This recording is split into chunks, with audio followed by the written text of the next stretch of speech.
Welcome to the Better Student Ministry Podcast, where we take a deep dive into practical youth ministry topics to help you and your team become better at what God has called you to do. We're joined now by your hosts, Mark and Jared, who together have over 30 years of youth ministry experience. Hey everybody, welcome to the Better Student Ministry Podcast. My name's Jared. And my name's Mark. Thanks for spending the next 5 hours with us. Oh, it's going to be a good 5 hours. Really good. I mean, we don't know what we're talking about, where we're going, but we know it's going to be good. Yep. Grab a comfy seat, something tasty to eat. A comfy seat, something tasty to eat. That's it. Yeah. Well, it may not be 5 hours. That's true. In fact, we can promise you it won't.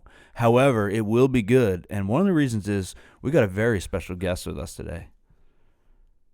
Are you going to tell them who? I was assuming you were going to make a comment after I said that, like, yes, we do. We're so excited. Wow, this is a terrible intro. He is a great guy. His name is Jordan Hilkey. He has been a youth pastor for many years now. He's getting older, but he's still young at heart and young in spirit, and younger than both you and I. And Jordan serves in the Buffalo area as a youth pastor, and he also serves on different leadership committees and teams for a variety of different stuff, and he'll get a chance to share a little bit about what he does. But he's also a great friend of mine and is a great leader and someone who's been active in youth ministry and I think leading well during especially some difficult times of youth ministry, which have been happening recently. So, Jordan, my friend, my brother, my fellow Vermonter, you were also born in Vermont. Welcome to the Better Student Ministry Podcast, man. Great to have you. Hey, man. Thanks for having me on. Sorry about that introduction. Mark really botched that. Yeah, I am only 27, but I thank you for helping me look like I'm 40 to everyone. Yes. I know you guys are over 40, right? Aren't you like 56? How dare you? Mark, only one of us is over 40, and it's not me. Hey, before we jump into our topic, it'd be helpful for them to get to know a little bit of who you are. So tell us a little bit about where you serve, how long you've been serving, and your family. Like, I know these answers, but for those listening, it'd be helpful for them to know a little bit about who Jordan Hilkey is. Yeah, so I grew up in balmy Buffalo, New York, and I went to North Point Bible College, and I've been serving in youth ministry now for it'll be 7 years. And we came back home after leaving for a brief time in college, and then we were at another church in Rochester. So, but yeah, I am married to my out of my league wife named Holly. She and I have been married for 7 years now, and we have 2 kids. Chase is 5. My daughter Paige is going to be 4 in a couple of weeks. And so I don't know if I answered every question. Did I answer every question? You did. Yeah. Awesome. I'm at a church called Evangel in Buffalo, and love serving with students and working with the next generation. That's great. And you should also know Jordan also does young adult ministry, college ministry, as well as youth ministry. So like all of you youth pastors, he wears many hats and wears them well. And we wanted to bring him on today specifically to talk about the idea of empowering leadership, and specifically for those youth ministry teams. If you're listening and maybe you're not the point leader, but you serve on a youth ministry team, what does it look like to empower students in their leadership? How do we help students grow? How do we help students rise in their level of leadership from when we first meet them to when they step out of our ministry or leave our ministry? And this is something we're excited to have Jordan be a part of the conversation with, as well as Mark. So I want to get the ball rolling a little bit, and I'm going to throw it out to you, Mark. And I think first I'd love to hear your perspective on why we have to understand the importance of not just discipling students in the things of God and in the Bible, which is important, and we've talked about that many times before, but why in helping empower students in their leadership is also so vital when it comes to youth ministry.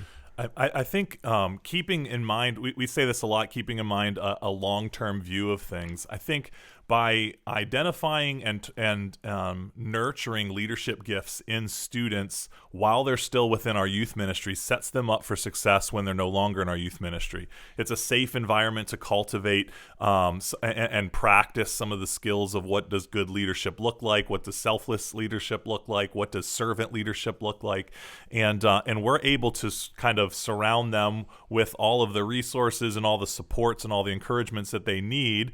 And as they test it out, they'll, like any leader, there'll be successes and there'll be failures. But when they're kind of in the apprenticeship, so to speak, of our youth ministry and increasing in leadership, I think it's we're able to teach a little bit more. We have the access to them to pace with them as they grow in these gifts. We get to smooth out some of the rough edges, and I had found that those students that really were poured into as student leaders emulated those same gifts and those same skills then in their college years, as adult years. And it's almost like it's a really cool training ground, a safe place to sharpen your teeth on what does it look like to be a student leader. So one of the things that jumped out when you just were saying that was, it seems like your perspective in youth ministry was very much long term when you looked at a student.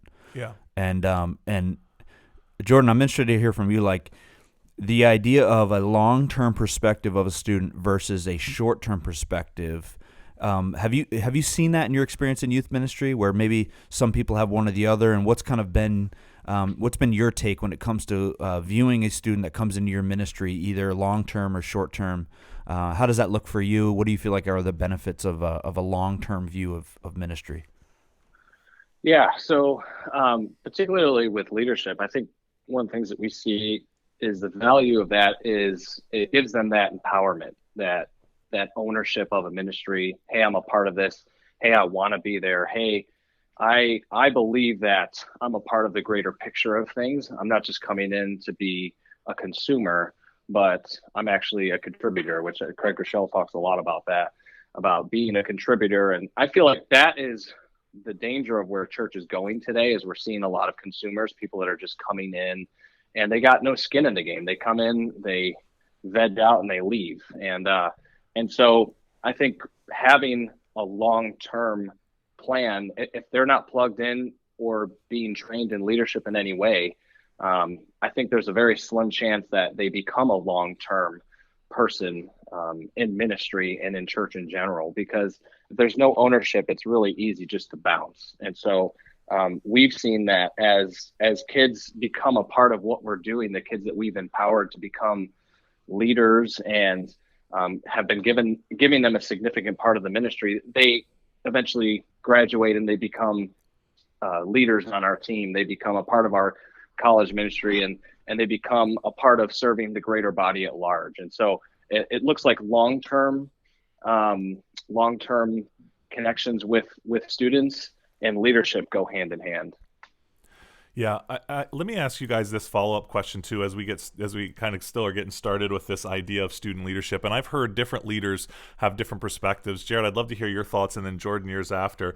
I've heard mixed reactions as it relates to identifying students by not an official title, but like putting together a leadership team of students, or a specific like hierarchy of you're leaders, you're not. And I believe there are pros and cons, but I'm curious your thoughts or your experiences in your ministry as it relates to, is there a benefit to having a dedicated team? These are our student leaders, and or do they pick up those roles without official titles? And I think that's too where in this topic where the leaders play a role in whatever type of system you have set up. So I'm curious, in your youth ministries, how did you handle student leaders? Were they an exclusive team, or were they just students you paced with that you nurtured gifts out of? That's a great question, and you're absolutely right as far as there being positive and negatives.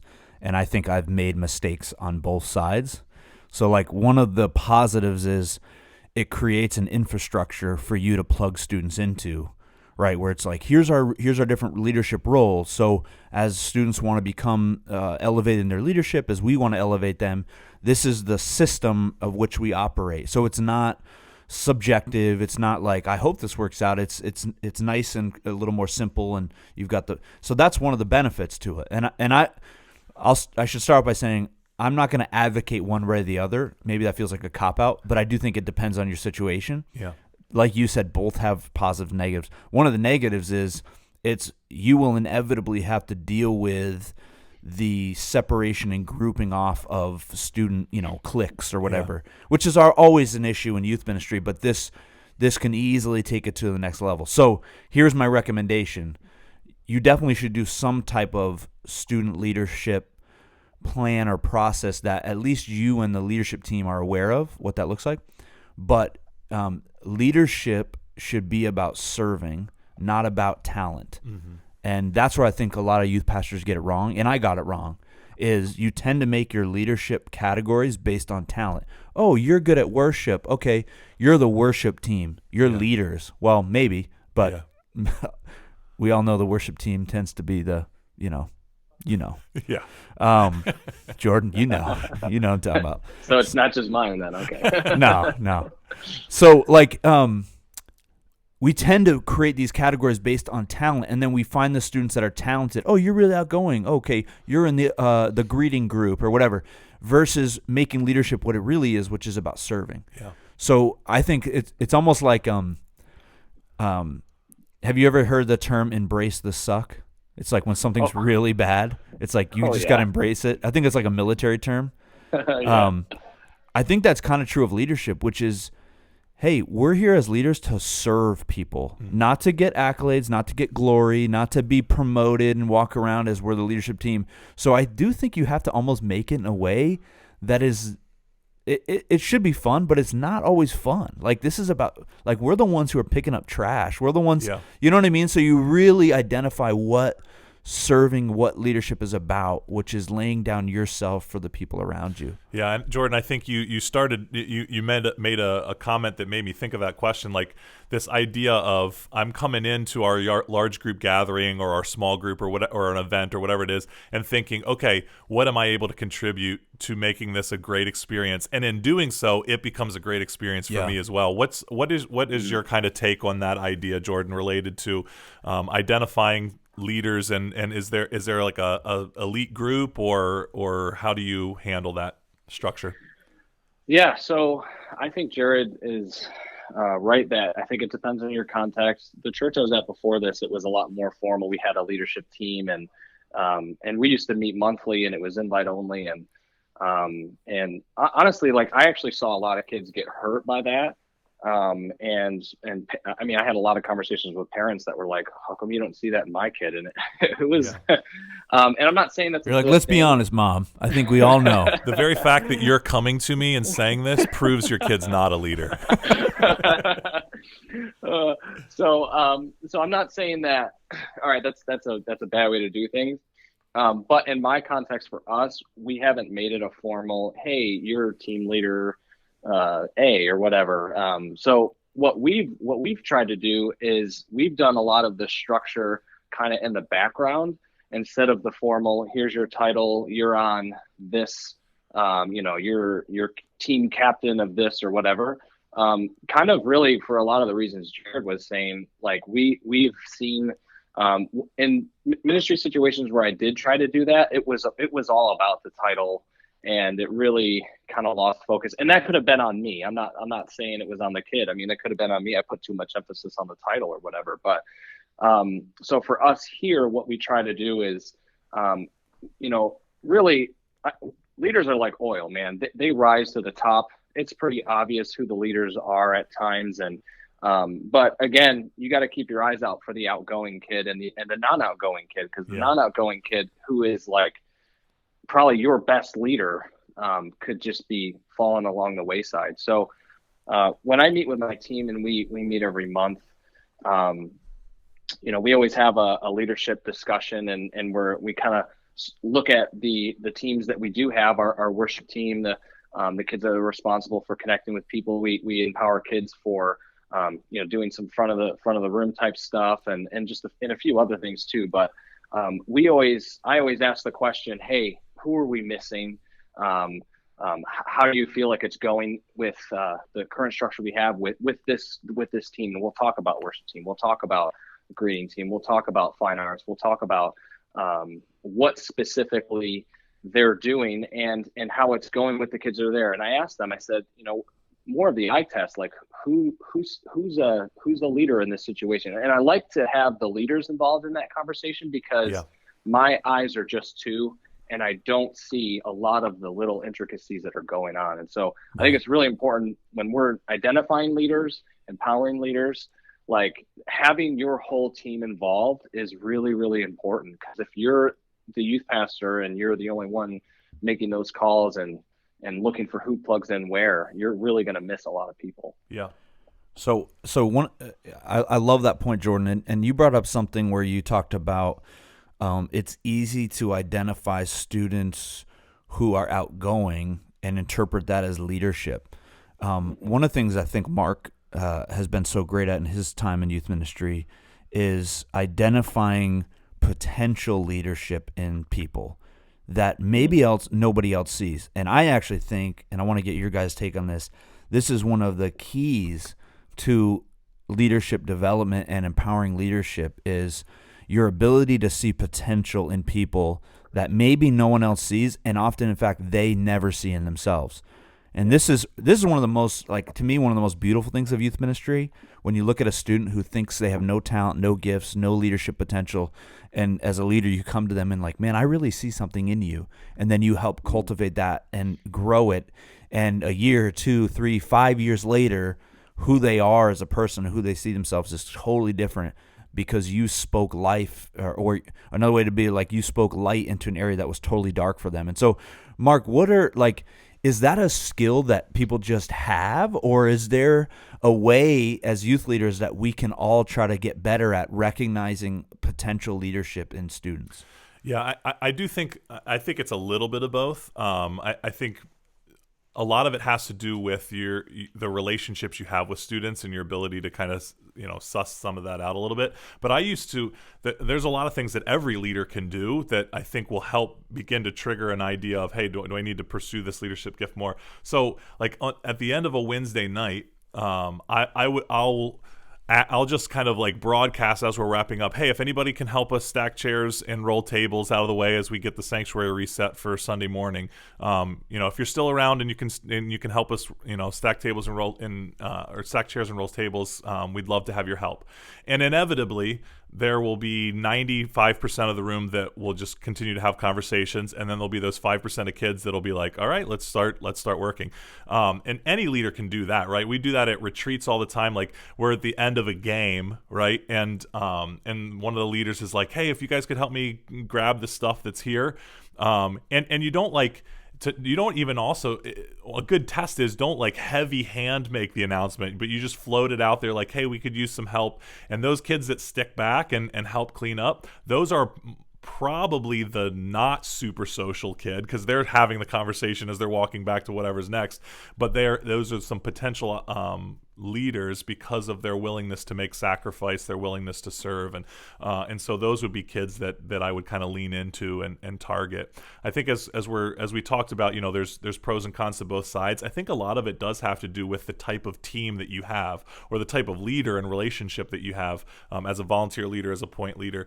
I would say if you have a small team, a small adult team, having a more specific structure is probably to your benefit for the opportunity for influence, opportunity for training, those sorts of things. If you've got a really big team and they're really engaged and they're good at that one-on-one piece with students, then I think it will happen that coaching out leadership gifts in students will happen more naturally based on the type of relationships those leaders have with their students. So I think to some degree the size of the team can influence that, though I think there's ways around both depending on the size of your team.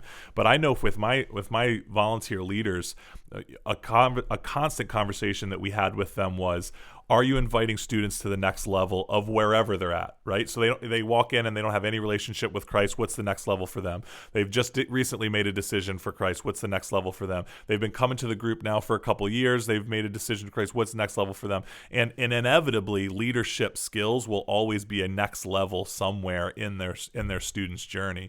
And if we're expecting them to jump, like we've been just pacing and buddies with them for the last 5 years, and now all of a sudden we're expecting them to be selfless their senior year, which is when a lot of our students disappear because they've got jobs now. They're getting ready for the next thing. They've heard the same thing for the last 5 years. Like, if you haven't been easing them into thinking about Wednesday night as not about them, but now what can you invest in those that are young like you were when you walked in, they're going to disappear, unfortunately. So it baby steps, increments, building their way up, I think is what the best fruit that I have seen in our students. It sounds too like, as you're talking, essentially empowering leadership development goes hand in hand with discipleship. Yeah. And one of the things that we've talked about before, and I think is what you're saying, Mark, too, is there's no shortcut in that. If you don't have the relationship equity in the student's life, if you don't have the time built up, you're not going to help disciple them, and you're certainly not going to help them become a better leader. And so, Jordan, I'd love to hear from you, because I know you have, I'm sure you worked with a variety of different youth leaders. What are some of the things that you've seen in the ones that have displayed the most fruit in their relationship with students? Maybe it's some things that they've done, some habits that they've practiced, like attitudes they've had. Just in general, as youth leaders are listening to this, what are the ones that have been the most fruitful at really helping develop student leaders? What have you seen in those adult leaders? So for them, the ones that have had that kind of impact are the ones that are doing the overtime, because your Wednesday night, or whenever you have your service, is, it's that hour and a half, 2 hours, however long your service is. I kind of look at that as the bare minimum for having real impact in the lives of a student. Like, that time is valuable. I'm not saying that time is not valuable, but when you want to have significant long-term change, you got to have leaders that are willing to go overtime. And as the youth pastor, I've done everything that I can to try to enable our leaders to do that. So for me, one of the things that we have here is, I have it in my budget. Like, if you take a kid out, we're going to pay for your coffees. So for your coffee and the student's coffee. Yeah. So the reason why I do that is because, first of all, my team is mostly made up of college students that are all broke. So, I want to make it as, I want to take every excuse off the table for this thing that I really, really believe in the most. Because it's really those one-on-ones, the leaders that are willing to have the one-on-ones and develop and cultivate a leader within that student and call them out to who God has created them to be. It happens in that one-on-one time. Yeah. It happens when, service is over and that student's still crying in the corner talking with my leader until 10 o'clock, or whatever. Like, it's in those overtime moments that I see when my leaders are there and in the one-on-two, those intimate conversations. And so I believe it's important to cultivate that as best as we can. And so that's why here I'm like, look, guys, this is unlimited. You can take a kid out every single day for coffees, and I'm going to pay the bill every single time, because that ROI on that is way more than any other thing that we can do. Like, we could throw an event together for a couple $100, whatever. But I think that $10 whatever coffee conversation that you're having with that student, that's what changed my life. That's what called me into leadership, was somebody saw something in me and decided I was worth the time. And so those leaders that are willing to give that time to do what I call overtime are the ones that have had the most impact. That's good. I think one thing I like in kind of in that same vein, one of the things I liked to see too was, and this is where like coming alongside the student can be a benefit. I liked having opportunities to serve with them outside of the youth ministry as well. So like if the student attended our church on a Sunday morning, and I would be like, hey, let's do this together on a, like let's go serve down in the nursery, or let's serve together on the hospitality team. I think there is something cool about giving them opportunities to serve that's not just the youth demographic as well. Yeah. And the same thing then is also true for them at their schools as well. Like, are they exhibiting some of these same leadership gifts and skills within their school? Like, I used to tell our students all the time, like, the way that you interact with your teacher, the way that you talk to your teacher, the way that you participate in schoolwork and do your homework, those are all leadership gifts that your teachers are observing of your life. So if you're coming to late to school every day, you're going to disqualify yourself from leadership within your school. If the way that you talk to your teacher, if you give them a ton of sass or tons of sarcasm, like, those are things that you have to decide, hey, I'm a leader, leader. I'm going to rise above these bits and pieces. The kinds of stuff they put on their social media, things like that. Like those kinds of conversations that our volunteer team was able to have with our students were infinitely beneficial to the student as they think I'm not just a leader when I walk into the youth group. Yeah. I'm a leader wherever I go. I can't turn that switch on and off. If I truly want to be a leader, it's got to be on, and I got to be humble and when I need to, and rise to the occasion when it's necessary. Yeah, I think you make a. And I'm glad. Go ahead, Jordan. Yeah, I'm just glad you brought that up, Mark, because like for our culture here, at my other church is a little bit different. So again, you gotta play to your culture. For us, we funnel our kids into kids church leadership. Yeah. So we've got 15 or 20 of our kids, like half our group serves on our kids team. And then I've got a couple of my volunteers that also help with kids. So it's like, now they're implementing their leadership skills in an environment, like in a ministry environment. So I thought going in, I'm like, oh, we got to have kids leading in my youth group. And we had that, but I'm like, that's not it though. It doesn't have to just be that. There's other places in church where I think we need to plug our kids in and have them do practical leadership where, hey man, here's the thing. I don't believe that if I was to coach a basketball team, I'm not going to go in there for practice and make my kids sit on the bench while I do layup for 2 hours in front of them, Yeah. Like I'm going to be like, all right, here, let's do a layup drill. I mean, like you give the kid the ball, and, Yep. So for me, it's like, that's what leadership development looks like, giving the kid the ball, letting them mess up and being there to coach them through that experience and just giving them permission to learn and to be in a practical environment where they're putting their hand to the plow and seeing firsthand what it's like to lead and serve and to be a part of the family of God. And again, that all rolls together in with discipleship. Yeah, I think that's a great challenge for youth leaders listening. If you're relying on your quote unquote leadership on a Wednesday night or Friday night and a student just watching you to that be the extent of it, you're not going to see the growth you need to see and want to see. Like what these guys are talking about is investing the time outside, them seeing you in different leadership situations. And for us, I mean, I remember having students in our home and them seeing how I led my home and my Yep. family, how I apologized when I did something stupid, or how I led my kids. Like that, those leadership lessons are going to speak way more deeply than you creating an official leadership team. And then, whatever, again, not says no value in that, but if you're not willing to get your life a little bit messy and invite students to be a part of it, and I would say lead in other areas outside of youth ministry, like you guys are alluding to, I don't think you're going to see the kind of fruit that you want to see. But if you are willing to, you will end up seeing way more fruit than you could ever imagine, and students will go far beyond what you ever thought they could do, and in reproducing themselves and other leaders. And so, yeah. I think also another going back to a question you asked earlier, another barometer or test for a potential leader, I think also has to do with their spiritual appetite as well. Not just at events, not just in your large group gatherings or even in your small groups for that matter, but is there any sort of consistent, even if it's just a couple days a week, a couple minutes a week, is there any consistent pursuing God in any sort of devotional case?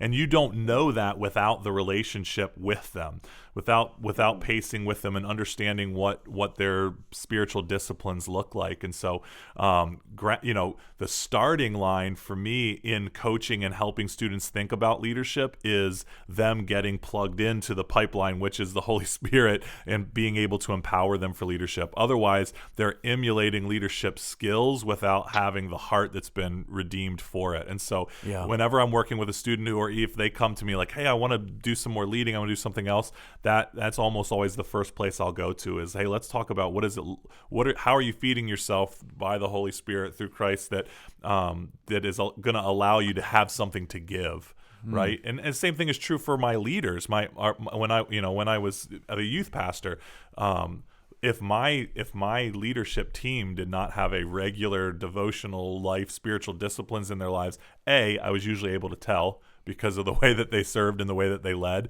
and how easily they would get burned out. But you've got to make sure that we as leaders are doing those same disciplines, those same things.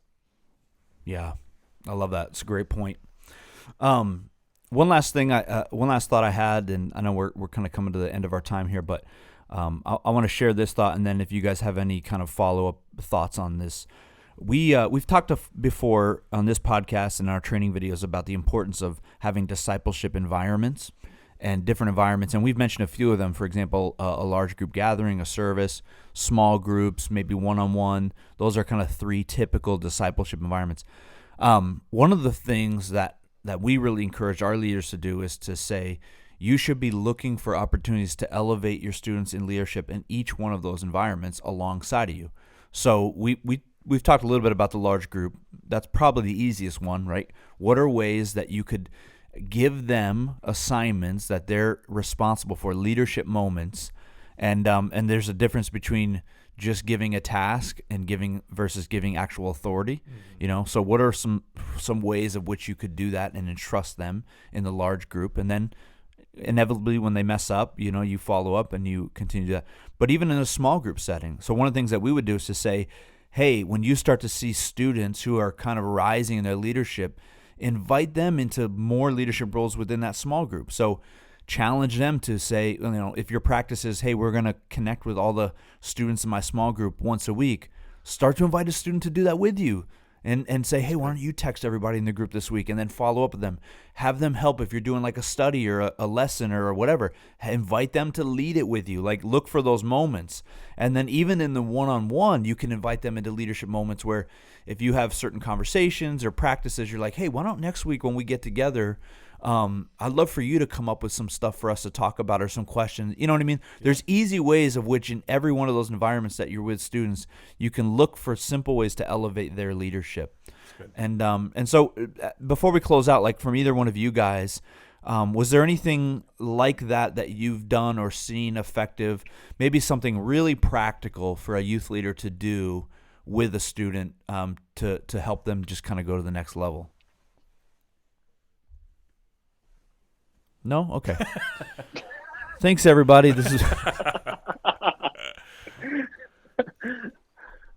Jordan, did you have any thought? I didn't want to cut you off if you did. No, I was waiting for you, and then I figured save the worst for last. So that's usually the way it's done. We'll probably just edit out what you say anyway, so it's fine. Yeah. Yeah. So no, I think, man, there's a lot there. That's why it took me a second, because there really is a lot there. I think one of the things that we're missing, and honestly, I don't even know if I have the solutions for all this right now. It's something we're working through right now as a team. And if anything, maybe it's just something to help teams start to think about this. What does leadership look like, and having your student elevate their leadership in their everyday life? Because what we like to do, and what I like to do as a youth pastor, if I'm honest, is I would love to see them elevate their leadership in my ministry, because it makes me look good. And, and it helps things move forward in what I'm doing. And it's like, you know what, dude, I really think what we got to start wrapping our heads around right now is, how do I cultivate a leader outside of youth ministry, outside of church? But how about their leadership in their home, their leadership at school, their leadership on their sports team? Because like, I've got students that, dude, they spend way more time at play practices than they do at my youth group. They spend way more time on their football team than they do at my youth group. And we got a kid at one of the schools right down the road from us, and he's the captain of the football team. And I'm like, dude, it's great for him to be a leader in my group. Obviously, I'm going to flock to this kid. He's the captain of the football team. But I think it's my responsibility as his spiritual leader to elevate him as a leader outside of this place as well. Yeah. Because we are so focused on our ministry and what we're building. And it's just like, no, man, it's about the kingdom, and it's about empowering these students to be leaders when they leave here too. Because there are students that they're going to leave and go to college somewhere else, and they're going to have to learn what it's like to be a leader outside of church anyway. Every student does. Church is such a small part of your spiritual journey. And so we're constantly looking for ways that we can empower them and elevate their leadership in those areas, and be with them for those moments so that they can step into all that God has called them to be in the practical areas of life as well as the ministry ones. That's good. My last thought here is I do think leadership has to involve people. Otherwise, you're kind of just executing tasks. So practical things. When I'm trying to cultivate student leadership, I'm looking for ways to connect them with people, to give them an opportunity to care for people. So giving a kid a task to go do the icebreaker in front of the room is fine, but they're not really caring for people. They're kind of just up front in the room, or having them, handle breaking down a set, those sorts of things. Those were initiators, but if I really want to take them to the next level, I want them to think about, how do I care for people? So when they come in on a Wednesday night, or whenever your large group meeting night is, I want them to target people that aren't their buddies. I want them to have the confidence to know, as a leader, or confidence to know as a student, I'm going to have plenty of time to connect with my friends. I'm going to have relationship. I'm not going to lose my relationship with them. I want to target the new kid in the room. I want to target the kid who's not having a bunch of people that's sitting next to them, and I want to invest in them. I want to care for them. And if that involves bringing them over to your table, or bringing them over to where you're sitting and having them join you, that's fine. But I want them to, I want to give them tasks that have the responsibility for caring for people. We had a mechanism in our youth ministry that identified if a student was considered inactive, they hadn't been with us for a certain length of time, having those students do follow-up calls with them, identifying those leaders. Hey, reach out to them. Hey, we've missed you, haven't seen you for a while. But giving them opportunities to care for people, I think it supercharges leadership gifts. Yeah. Man, that's such good stuff. And hopefully, if you're listening, this has been a benefit to you. And I encourage you to, if you're not a note taker or haven't, go back and maybe re-listen and jot some of these notes down, because there's been some great stuff in this podcast so far as how to develop student leaders and empower them to go to the next level. So, guys, thanks so much. This has been a great conversation, and we look forward to the next one on Better Student Ministry Podcast. We'll see you then. Thanks so much for listening to the Better Student Ministry Podcast. If you enjoyed today's content, be sure to check out our 10-minute training videos and discussion guide for you and your team. You can find those on YouTube and Facebook by searching Better Student Ministry. Be sure to give us a 5-star rating, subscribe, and let us know in the comments what topics you would like covered. You can also email us at betterstudentministry@gmail.com.